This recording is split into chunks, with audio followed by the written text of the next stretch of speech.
Looking to create a Zoom meeting link but not sure how? Don't worry, I've got you covered. First, open the Zoom website on your browser by typing zoom.com in the address bar. Once you're on the home page, log in with your credentials. After logging in, click on the Meetings option on the left side of the screen. From there, click on the Schedule a Meeting button. Now, fill in the necessary details for your meeting, such as meeting name, time and date, attendees or participants, and any other required fields like meeting duration or security settings. Once you've entered all the details, scroll down and click the Save button at the bottom of the page. You'll then be redirected to a page displaying all the information about your scheduled meeting.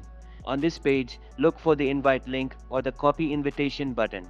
By clicking on it, you can copy your meeting link and share it wherever you want: email, chat, or any platform. And that's it. Your Zoom meeting is scheduled and you're all set to share the invite and host your meeting.